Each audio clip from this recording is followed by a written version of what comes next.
Hey,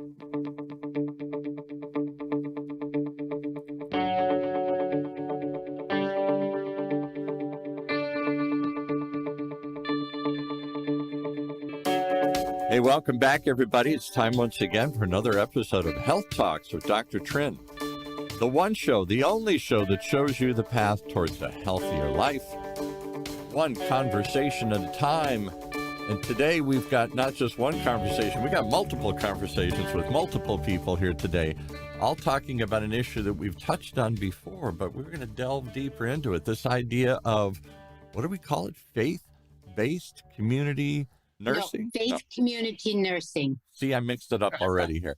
Faith community nursing. All right. To tell us all about it is the woman who pioneers and pushes this, and some of the people who support her. Eithne Keegan is back with us today. Hey, Eithne. Good morning, all of you. How are you, Paul, this morning? I'm doing good. So give us some hint. Explain what that term means again. Just set it in perspective for those that didn't hear the earlier. Okay. This morning, we're going to talk about faith community nursing. And what faith community nursing is it's the old name for it was parish nursing. So if you remember in the olden days, the nurse in your parish, everybody went to her and talked to her about their medical problems, even before they went to the doctor. Right. So they do many, many things, and I'm going to let Linda talk about it. But before we do that, I want to mention, Paul, that last month was honoring nurses.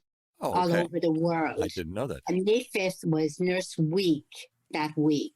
And we want to thank our nurses and our heroes for all that they do. And we appreciate them. We love them. They don't get enough thanks. So I wanted to talk about that really quick. And just give us a quick overview. This program specifically is pioneered and put in place by Hoag Hospital. Is that what I'm hearing? No, the Faith Community Nurse was started by Westberg.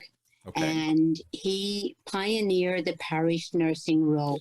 And Hoag is affiliated with Westberg, and we teach the Faith Community Nurse Foundations course. So all of the nurses that take the class are very well versed on how to go about being a faith community nurse in their congregation.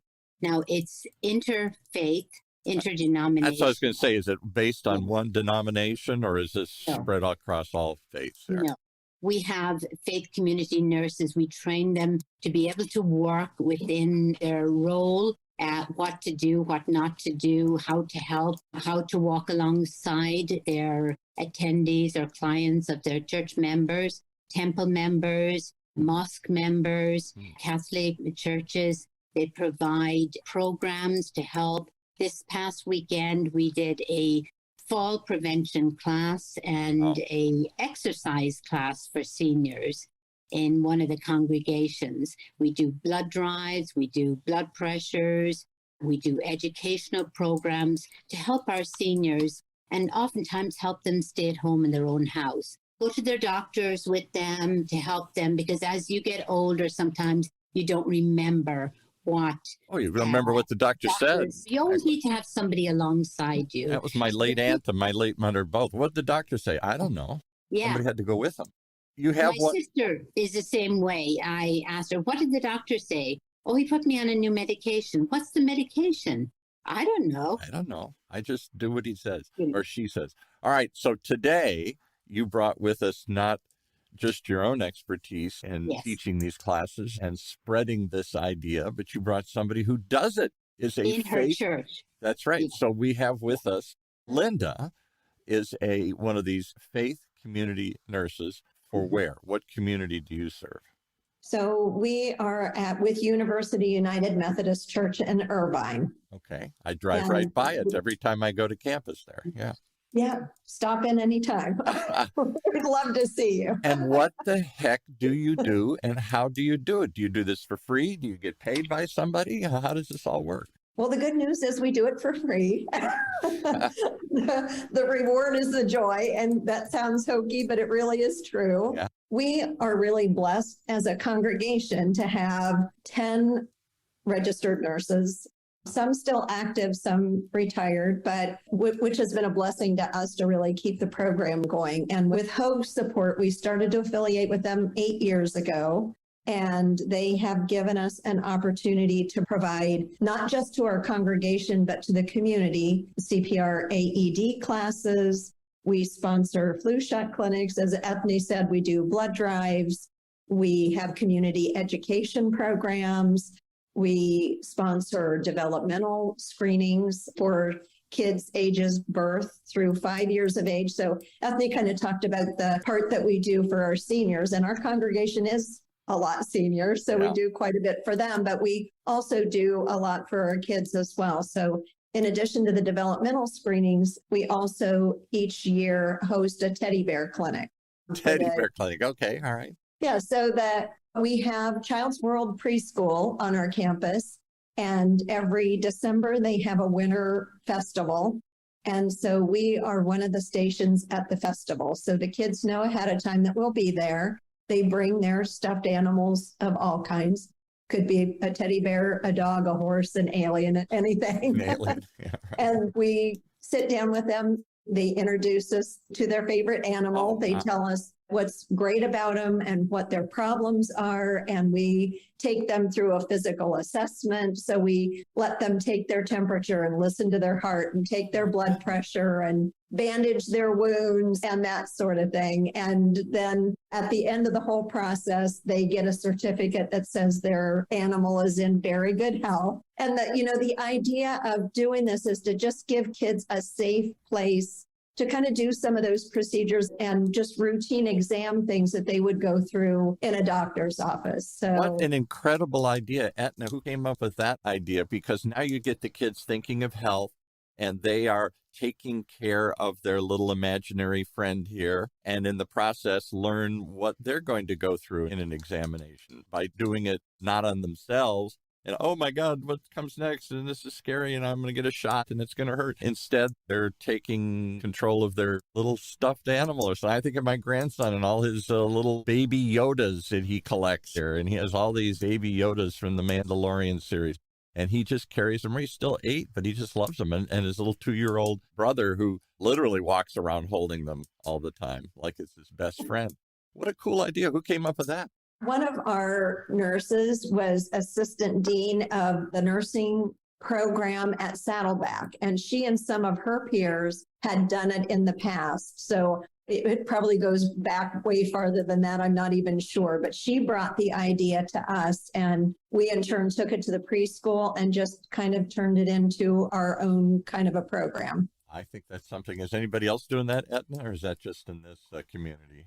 From what I know right now, there are many places doing it. Chalk does it in a certain way. They all do it in their own different ways. But I just felt that this is something really needed today for young children, to make it easier for them to go to the clinic, to go and see their doctor. And they look at it and they say, oh, I can bring my stuffed animal with me, and I can show the doctor what I do, how I assess. And then they watch that, and it makes them feel so much better, less fearful. Why are we so scared of the doctor, Linda? I was always scared going to the doctor because I associate it with a shot or something that's going to hurt. And nowadays, their heads must be filled with, oh, have I got COVID, or have I got something else, or, all these scary things floating around there. Why are kids so scared of, and maybe I'm exaggerating, maybe they're not, but my own grandson isn't real thrilled to go to the doctor. Why are kids still scared, and why? I think there are just tons of people out there that do a beautiful job caring for kids. And when care is provided in a positive way, even when something difficult happens, they seem to do well. But sometimes we miss the mark on that. And the other piece, not is to just reassure our kids, but their parents as well. Sometimes their parents are so fearful that their kids kind of pick up on that, and it makes it difficult for everyone. So when you do the teddy bear clinic, it doesn't just benefit the kids that are providing care to their animals, but their parents kind of get to see what they're doing and kind of think through some of that as well. So, I think when we all partner together, healthcare providers and parents, in supporting our kids, I think it makes it a much more positive experience. Well, let me ask you a hard question, and maybe we don't want to go down there, but it seems like today, more than ever I've known, we don't trust our doctors. We don't totally believe all the stuff you guys are saying here. Maybe I should take that pill, maybe not. Maybe that vaccine is good for my child, maybe not. Maybe I'm not going to give him a vaccine. And we're second guessing the information we're getting. Is that real? And what can we really do about it? That's because we have Mr. Google. Yeah, Mr. Google tells you the real answer. Doctor doesn't know, but Mr. Google knows. Yeah, exactly. Yes, he knows what's going on. And there's so many things out there available to us. In the olden days, we used to have the doctor visit our home. Yes. And anything he said went. We believed everything he said. Now that everybody has access to the internet, different types of healthcare, different things, it's not that they mistrust or distrust their doctor or clinic or whoever's providing the care. It's that they have so much information. It's hard to discern sometimes between the two. Right. And sometimes that's how we as faith community nurses are able to help the client or the patient.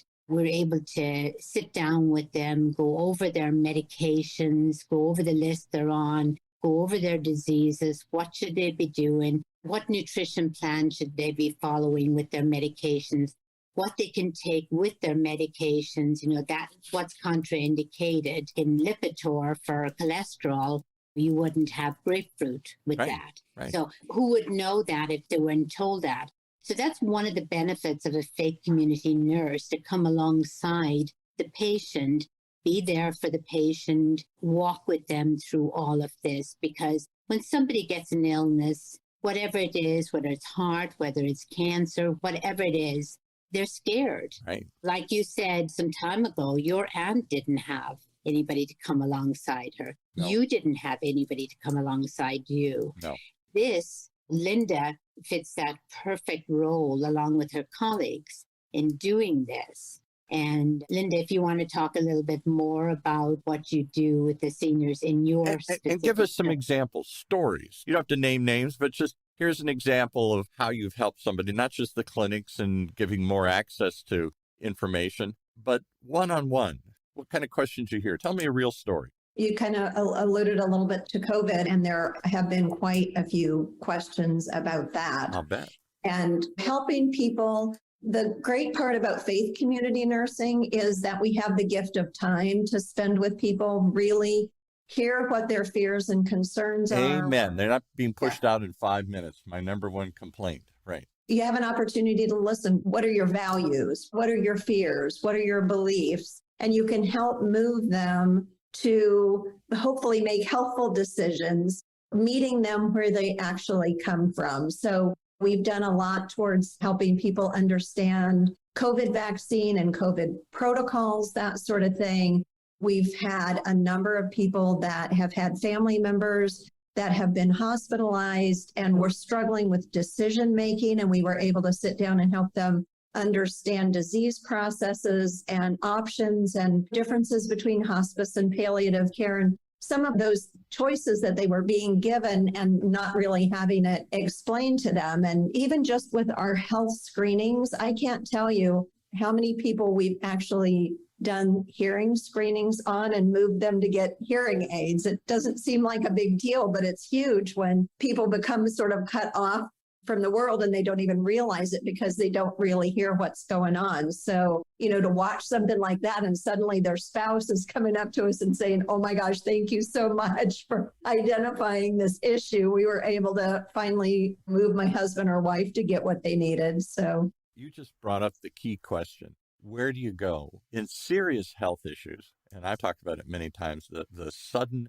choices I had to make on behalf of my aging mother, aging father, aging aunt, serious, maybe dying. And what do you want to do right now? Do we go in? Do we do this? Do we do this? Do we put them in a nursing home or not? Do we take the operation or not? Do we take this course or not? Do we stop taking the medication or not? And I'd say, I don't know. And my question was always, what would you do if this was your mother or aunt or father? And most of the health practitioners go, I'm not going there. I'm just telling you what your choices are. Go figure it out. So you go to Mr. Google. You don't know where else to go. At least I don't think. I'm a member of Catholic Church, but I didn't have a congregation out in the desert that I was participating in, and I didn't know their congregation well. I don't know where to go. Well, just to give you an example, Paul, I know you love stories. So Yes, that's it. being Irish, I'm going to give you a little story. That's the whole thing. She's got it. Just to make your day, okay, Paul, okay? Just recently, one of my dear friends needed help. Okay, she was diagnosed with melanoma and had made some major surgeries. I'm not going to state her name, but she had quite a bit of surgery and they could no longer do much more for her. So she needed some help with going to the doctor with her to decide what to do, whether to do chemotherapy, what stage was her cancer. And she was really, really scared. She didn't want to say that because she's a godly woman, but she was really scared. So I said, don't worry, I'm going to go along with you. I'm going to be with you at the doctor. I'll take notes. We'll record it for your family if the doctor gives us permission to do so. And I will sit down with you. I'll stay with you until the end, and then we'll take you home and we'll go to lunch. So when we got to the doctor's office, I could tell, by the way she was walking and thinking that she was really scared.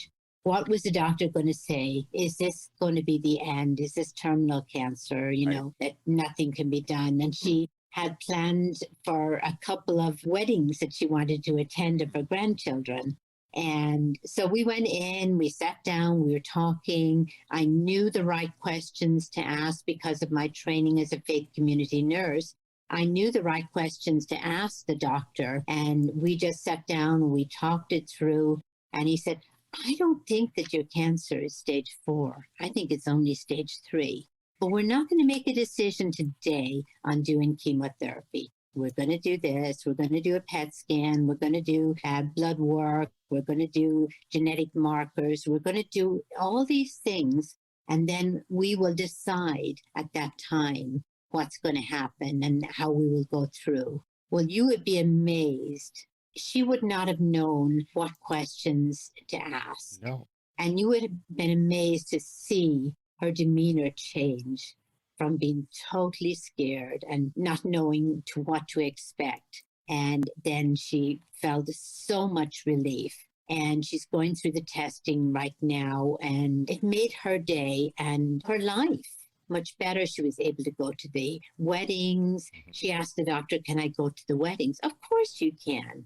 So what do you see day in and day out? Are people just frightened? Are they alone? Are they confused? And are you then, sounds like you're almost just a friend to walk with them, a counselor to help them figure it out, somebody to walk the path with them, because I tell you, it feels awful lonely when something serious comes up. Yeah. Well, yes. And just recently, believe it or not, on a family matter, my brother just passed. Oh, sorry to hear that. And I went home to Ireland. I was back home. And the family just didn't know where to go, what to do. Yeah. So I helped them walk alongside again because of my training as a faith community nurse. I walked alongside of them, went with them with my nephew to get the arrangements made. And as we were talking about the different things, different decisions we had to make, it's very scary. Oh, we're talking about that. Nobody's ready for these conversations. What do you want to do? Somebody died. Somebody's sick. You're sick. I don't know. What should I do? What could I do? And you're overwhelmed by all these things. And most people just kind of back off and say, well, I'll let you figure it out yourself. No, don't let me figure it out myself. I have no idea how to figure this out myself. We used to come together more as communities around crisis, as our communities, I don't know, maybe that's still, there are churches, I'm sure, that have very strong, active communities. But as church attendance has shrunk, as we've all become more virtual, as we become more mobile and move around the country, those family networks, those church networks, those community networks seem to be fading, falling apart, and more we're left on our own. Am I overemphasizing this, Linda, or do you see that same problem, that we're more and more isolated and alone, particularly at these times? Yeah, we do absolutely see that. And I'm kind of glad that you've gone in this direction. The hope for us, I know all of us as Hoag faith nurses, is not that we just serve our congregation, but we are available to the community. You know, there have been a number of times when it wasn't our congregant necessarily that was sick, but I have a friend who doesn't know what to do or what to ask. Right. And it's important to, you know, the people who stay most healthy and have good quality long lives are ones that stay connected. So we really want to work hard to keep people connected. So friendships and family supports are really important. The extra piece that a faith nurse can add to that is that we have a medical expertise. We've got a background and a base of knowledge that not everybody has. So we can bring that extra piece of support into whatever relationships people have as they're struggling through medical decisions. So give me another story, Linda, about her friend and going home to Ireland and helping the family deal with the loss of her brother here. Give me a recent story that pops in your mind, something that really hits you and like, wow, boy, now I know why we're here. Yeah. So recently, and this wasn't even one of our congregants, but through my work, everything that we do through Hogue, through Faith Community Nursing, I put that out to my colleagues at work as well. And we recently had a woman, a director of one of our programs, who had a child who ended up in the hospital. It's significantly sick, and she was terrified and didn't know what to do and didn't know how to make those decisions. And we were able to FaceTime with her and support her and help explain the things that the doctor had been explaining to her, so she understand the treatments that were being provided. And fortunately, we had a really good outcome. He's since been discharged from the hospital, but I really feel like she felt like she benefited from having nurse guidance during that time. I mean, she had a husband, she has friends, she has a lot of support, but I think the nursing piece really made a difference for her. I just remember walking in I'll give you my quick story. So obviously I'm an only child. I took care of my mom, my dad, and then her sister who never got married. So I went through this 3 times, the last stages of life and being the care provider and all that stuff. And the choices and the questions that I was asked all the time. And I'm like, I don't know. And I'd look around and my wife would say, I don't know. And my friends would say, I don't know. I don't want to talk about it. I don't understand. And everybody said, I don't know. And I wanted somebody who'd say, I do know. Let me at least explain it. Let me give you some choices. Let me help you weigh the pros and cons. Let's talk about it. Nobody wanted to talk about it. They just wanted my answer as the caregiver. So one example, so I walked in, my late father, what finally killed him at 93 was a fall. He was pulling on something on the refrigerator and it slipped. He was trying to get bread out of the refrigerator and it yanked on it and he fell backwards and hit his head against the counter and immediately, whatever it is, swells and brain injury and rush into the hospital. And I race out there. He's 2 hours away in the desert and he's in a coma kind of and in and out. First question, I walk in, they say, we could operate, but it would likely leave him blind, or we can let it sit and he will likely die. What would you like to do? I said, what's choice number 3? I don't like either one of those. And I couldn't make a decision. And that's not like me. My father wouldn't have liked that. Just make a decision and go with it. I couldn't decide.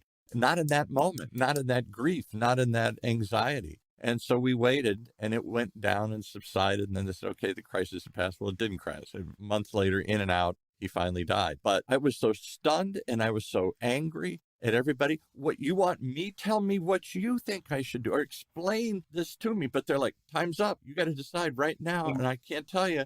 We're either going in or we're not. And what do you want to do? Oh, flip a coin? That's the difficulty that we find a lot, Paul. Wouldn't it have been wonderful if you had a faith community nurse alongside you in your congregation? Took me aside and said, hey, all right, we know what it is. Let's go in another room and let's talk about this. I'll tell you what they're saying. I'll tell you what I think. I'll tell you what I've seen and hold my hand. Yes. Yeah. And sometimes we just sit with you. We explain it all. We don't make the decision for you, but we sit with you and we let you process that information. And then we are just like a presence there for you. Oh. Just having a warm body beside you, just so you're making that decision after we've helped you with all the information and what we know and what we're trained to know. I can't emphasize how important that would have been. I never felt more alone, more confused. It's my father. I got to get this right. And I got 30 seconds, you're telling me? You've thrown this thing at me, and I've got to make a life and death decision in 30 seconds. I was not prepared to do that. And that's what we do too. We also do preparation, training and education. For example, like advanced directive. Yeah. What if this situation, we do education programs. What if something like this happened? Would you be prepared for that? Right. So we actually do even classes to prepare our congregants and our members of our churches and temples and mosques. And Because none of us, I'm sure somebody's listening today, know I got it all spelled out. That was my dad, what he thought directives, and here's my funeral. Yeah. Here's the songs you're going to sing at my funeral. He had it all figured out. Most of us, I don't want to think about it. I don't want to hear about it. I don't want to talk about it. And then here it is. And 99% of us are not ready. And so we fumble, we fight, we stall, we flee, we avoid it, we do everything we can. But it's here right now. What do you want to do? Your dad's got two choices. That's the only thing I can see. And you got 30 seconds to decide what's your answer. And that's what we're here for. That's why we want to have more people trained as faith community nurses. We want to have more of us out there in the community. And as you see, Paul, the value of this type of program, it's invaluable.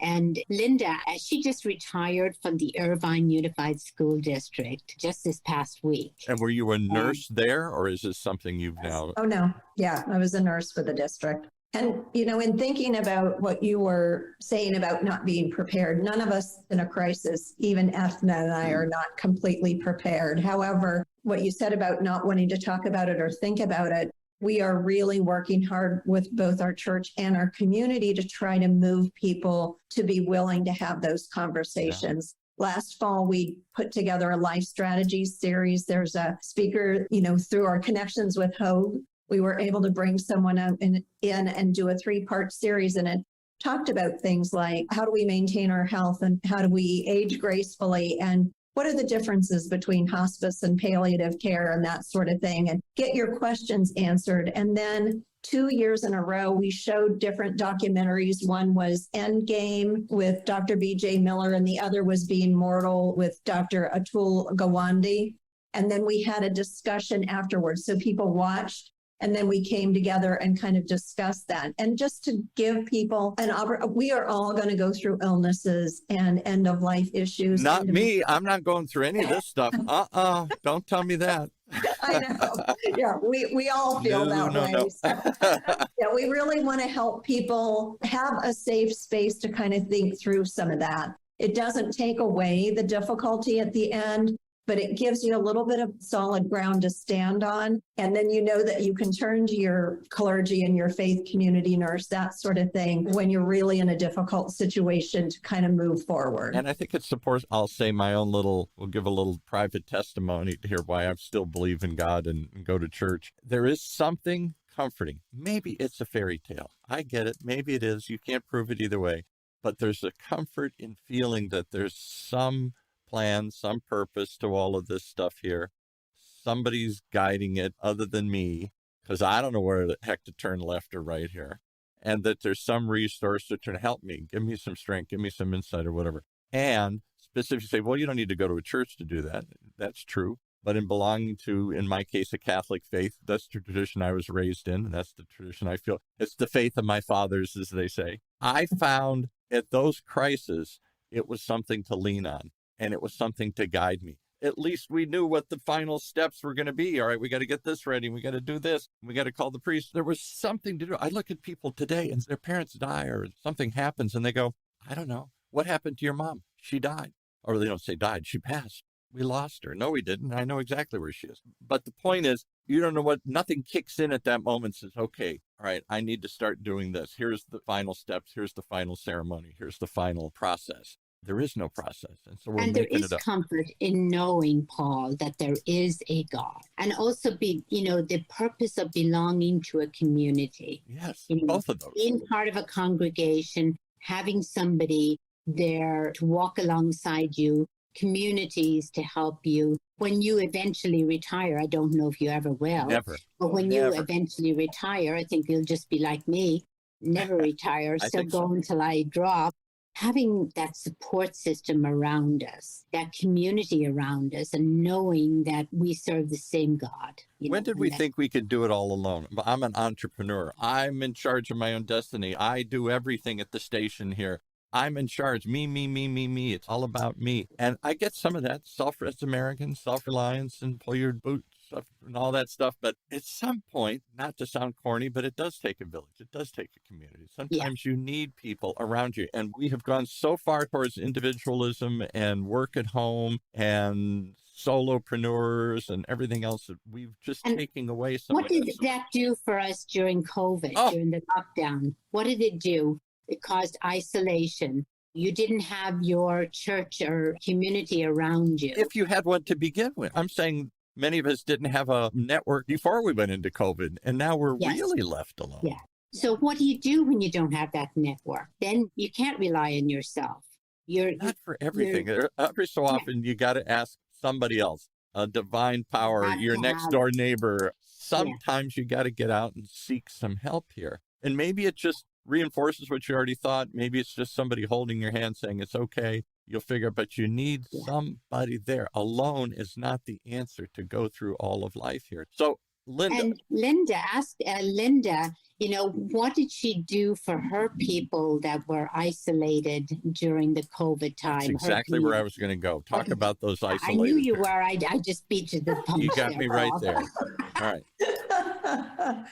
So we were so blessed to have such a supportive community, not just faith nurses, but everyone banded together. And on communion Sundays, we would take communion kits to people. I mean, we couldn't go into the churches, but our pastor put the communion kits together and we dropped them on people's doorsteps and ran and served at the curb and waved and kind of had a long distance conversation. And we regularly made phone calls. So everybody got phone calls periodically. If somebody needed more support, then we stepped in to do that. If they had extended family or neighbors or other people that were alone, we were able to step in and, reach out and FaceTime or call or have them sit on their porch and sit in the yard and have just a little bit of a conversation so that people didn't feel so incredibly alone during that time. I know you guys know this because you see it, but I don't know that we all think about it that often. There is a huge number of people, mostly senior citizens, who live alone,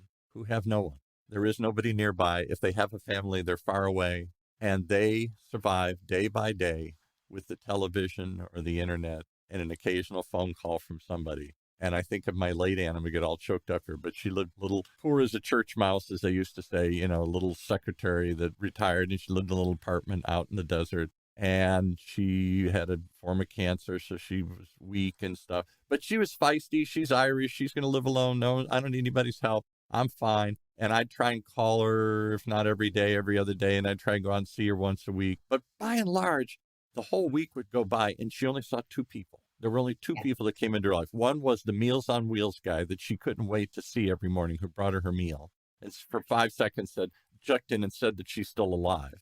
And then the other was once a week when she got communion. Somebody came out and gave her communion. Other than that, she didn't see or touch a human being all week long. And I thought, wow. Yeah. Isn't that pretty sad, Paul, that's happening? And that's why belonging to a church, belonging to a group, believing in the God and knowing that he's there for you and that you're not alone. And that's just so scary. I've seen so many people through the pandemic, including a family member of mine, who went through very, very bad series of depression after the COVID, which is not really over yet. Oh, but we think it is. It's over. I'm not going to die. Everything's good. And again, no. Back to normal. It's interesting, one of our faith community nurses is an expert on mental health in her parish at St. Joachim's Parish. And you would love to have her on your show. Let's do it. Let's bring her on. Elsa Salgado.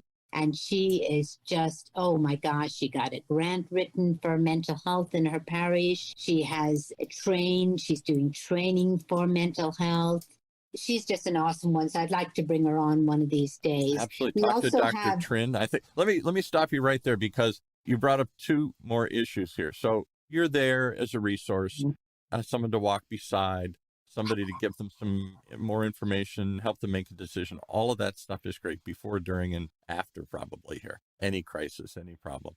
But I wonder, how do you find those forgotten ones in the community here? You talked about that, and I don't know if Linda does this, but they'll sort of notice, where's Sue? Where's Joe? He hasn't been at church in a while here. maybe we better check in. Or I was thinking there was a little old lady that we used to always kind of say hi to at our Catholic church. And one day she wasn't there. I don't know really where she lived or anything. I couldn't call her up. I don't even sure I knew her last name. But we all just kind of assumed, I guess she died. Maybe she didn't die. Maybe she's still stuck at home somewhere and nobody's even checking in on her. I thought, how horrible after you told me that story. We just sort of assume, oh, they must have died or they moved or something here. And we just don't think about them. What about those forgotten ones in the community? Do you go out and seek them and say, how you doing?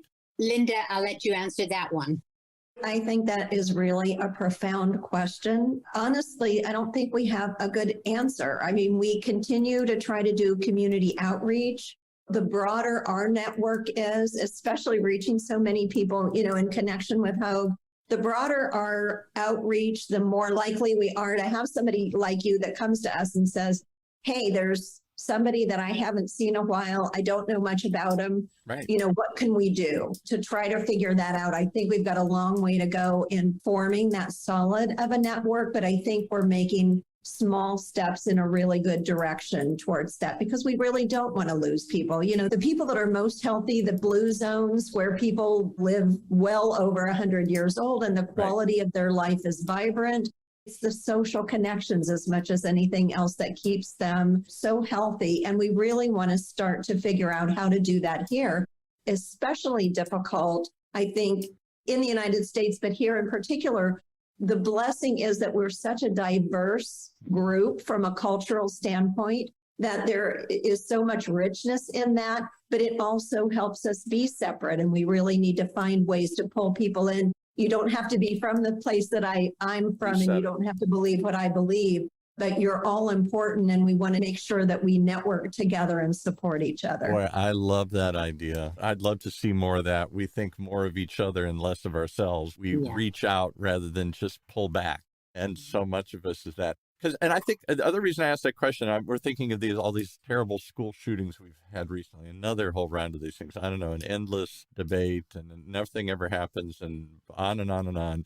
And I wonder, on the one hand, there's a common answer that says, well, we just got to have more health care. Okay, I'll buy that. But what if these people don't seek health care? What if they don't want health care? It isn't just a factor of, well, we have it, and then they'll all come, oh, boy, I need health care. I'm thinking of shooting up a school. Here, help me. I think you've got to go seek people. You've got to go find people. There's got to be red flags. Somebody bought 800 rounds of ammunition and is going on the internet saying dark things. I think we should better go check in on that person there, where we have to reach out. The assumption is in our society, we're going to create resources, and it's up to you to go find it if you need it. But if you don't find it or you don't reach out, tough, then you're just going to fail and fall into depression or shoot up a school or do something crazy here. And that's where we again come alongside, because oftentimes the grandmother is taking care of the grandkid who has issues and problems. Disturbed, hearing voices, angry, whatever. Yeah. Right. If they belong to a community, we can see those little subtle changes in people. We can see it in the grandmother trying to deal with a child that's rebelled and gone astray. We can see it in people. A lot of these things, that's part of belonging to a community. And to pay attention to these signs and to not overlook them. Apparently, the Uvalde school shooting, this kid, what little we know about him, he went and killed his grandmother, or tried to kill his grandmother before he went and shot the school up. The grandmother had been struggling to take care of this kid, and whatever his mental health issues were and anger or whatever was propelling him behind this. I don't remember the whole story, but there's typically some sad story, and she was trying to do her best, and they were in conflict, and she didn't know how to handle it. She's trying her best, and then eventually it explodes. Clearly, had she been part of a community or been one of you guys hanging around and somebody said, we might want to go talk to this lady because she's my next door neighbor. She's my friend. And man, she's really struggling. Maybe she won't reach out, or maybe she doesn't even know how to reach out, but maybe you can reach in. That's exactly, Paul. And that's what nurses, not just faith community nurses, do, but, nurses, as we are honoring nurses. Oh, what an honorable profession to do here. I don't know how you do it. Yeah. Linda, you might want to tell Paul how you took care of your colleagues and your nurses in your community. Yeah, so, as you brought up the school shootings, as Eithne just mentioned, I was 15 years in the school district as a nurse here in Irvine. had been a school nurse for many years prior to that as well. But I will say, and sort of off topic, is that I feel so blessed to be in the district that I was working in because mental health has become such a huge focus. The nurses and counselors, teachers, administrators, psychologists, special education teachers, everybody has really pulled together to try to identify issues. Let's get ahead of them. Let's not just respond to them. Let's try and find ways to prevent them from having, and that means we've got to find those people in trouble. We've got to reach in and not just wait for them to reach out. It isn't enough. I'm going to give my little sermon here, but I think it's not enough to just say we're going to have more doctors, more resources, more information, more. The assumption is that they're going to take advantage of that they're not just going to know where to find it, but they're going to use it. And if you got mental health, the last thing, you're a homeless person, you're on drugs, you're hearing voices, you're not going to take advantage of any of that, perhaps. So someone has to reach in and say, I see you're in trouble. I sense there's something going on here. We have to at least reach out to you. And that's why we are also, as faith community nurses and nurses, we're learning more about mental health. And in fact, I'm presenting a talk on an overview of mental health in August to one of the senior centers so they can be aware of what mental illness, what to look out for. To see the signs. Haven't we all seen it? Every time somebody, a crazy person, shoots up someplace or a mass killer comes forward, and they go interview the neighbors and the family and the friends, and they all go, I didn't see this coming. Boy, Joe was just such a great guy. Why would he go off and shoot up the post office? Why would he be killing kids in the back room or abducting women? I'm stunned. And I'm like, oh, baloney, somebody had to see this. Well, how about he was hanging cats as a kid? We ignore the signs and overlook the thing. I'll give you one quick example. Sorry to keep sharing my own life stories here, but I only have one daughter. We adopted her out of foster care. It's been a wonderful, crazy, wild ride. And she's now married and has 2 great grandkids. We adopted her when she was 11, took her when she was 10. And she got taken into foster care because she was getting beaten up. The hell was getting beat out of her. And she went into school, and some school nurse noticed that she was all black and blue and actually had broken ribs, and immediately called the cops, and they immediately took her into possession. They immediately took her out of the thing that she'd been getting beaten up for a while. But for that, she would have died or stayed there. Somebody saw the sign, and it was the Linda in her school district that said, oh my God. She wasn't talking about it. She wasn't complaining about it. She was afraid to talk about it. So we've gotten smarter on some of these things. We still have so far to go, not just the physical signs, but the unseen signs. Oh, there's something bad going on here. Somebody's troubled. Somebody's in need. And we're trained all healthcare professionals are trained to recognize those signs. And we're also mandated reporters. So we have to report when we see something like this. And that's why we're trained to see those changes in people. What about that, Linda? So are you seeing the subtle changes in your community? Do you extend that to not just the nurses and teachers and doctors now have responsibilities to better training to spot this stuff and a legal responsibility to report these things? Do we carry that same trend into your congregation? I'm not saying it's a legal responsibility, but where you're looking for, you're not just saying, okay, I got a desk and I got a number, call me if you need me. I got a clinic coming up on Tuesday. Anybody want to talk to me? Okay, nope, I'm going home. Or are you looking for those, somebody's missing, somebody seems to be upset. I'm here to quietly talk about if you've got some issues or problems here. I'm happy, it's confidential or whatever. That reaching out rather than just waiting for them to reach in.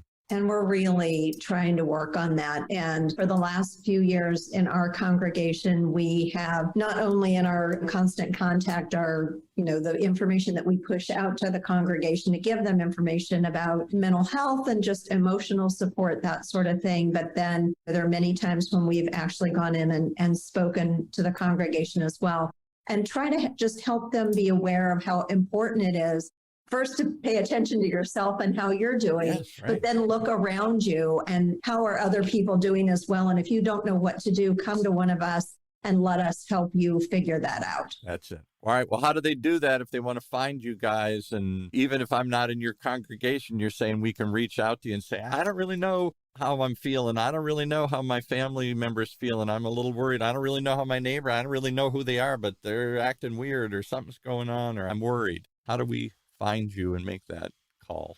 Anybody can reach out to the church office. We have a website, and if a call comes in where they need us, either the clerical staff or the pastor reach out to us, immediately, and we can step in and provide help. But reaching out, and Eithne, you can speak to this better than I can. Anybody could reach out to Susan Johnson and Eithne with the Hoag Faith Community Nurses, and they can connect you anywhere with someone who will. And what if I have no faith community, or I hate to say it, no faith? Don't need it. You don't need it. They can reach out to susan.johnson2@hoag.org, and she will be able to help, give resources, help any community that wants to start a faith community nurse in their program. If they have nurses in their church, we can train them in the foundations of faith community nursing and give them resources to be able to do this position in their congregation or community or mosque or temple or whatever congregation they are. Fantastic. Well, I don't know if Dr. Trent's still with us. He was just monitoring us as he's going about his duties here. But I want to thank him for bringing you both in again in this program to light, because until I met Eithne, I never knew there was such a thing out there. And I wish there had been. I wish I'd known about it. I wish I'd had access to it in the moments in my crisis in my life, because it's a lonely, confusing, scary walk alone. And it would be nice to walk with somebody who's been through it before and has a little more information about it than I do. All right. Thanks so much. Give us one more. Is there a website? Any place you can go learn about?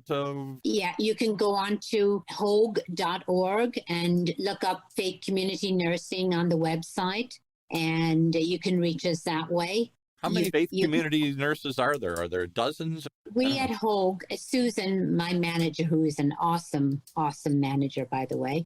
Shout out to her. She's a great teacher and trainer. She just finished training 150 faith community nurses.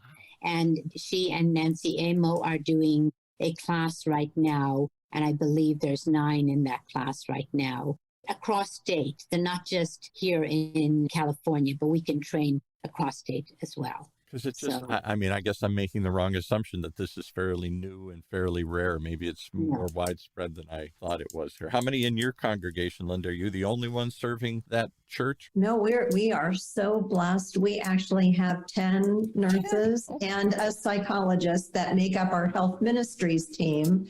And there are 4 out of those 10 that have actually completed the foundations course. And we bring that information back to everyone to pull together as a team to serve. And I just want to say it again, it's really not just for our congregation. Right. It really is for the entire community. I'm quitting my Catholic parish and I'm converting to becoming a Methodist and joining your church tomorrow. What a great program. Us. We'd love to have I'm you. out of there. The Catholic Church, I'm out of there, buddy. I don't know. Maybe they have them in my church. I have no idea. You don't even have to switch. You can still jump in. Oh, well, that's even better, because I already know the prayers and I already know the thing. I don't want to learn something new at my age here. All right.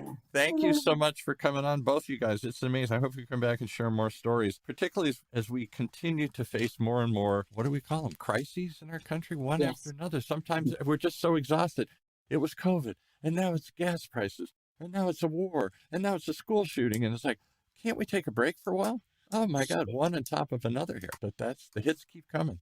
Anyway, thanks for sharing it, and keep doing the work. You're doing God's work here. That's all I can tell you here. All right. Thanks so much for joining us here on this latest edition of Health Talks with Dr. Trinh.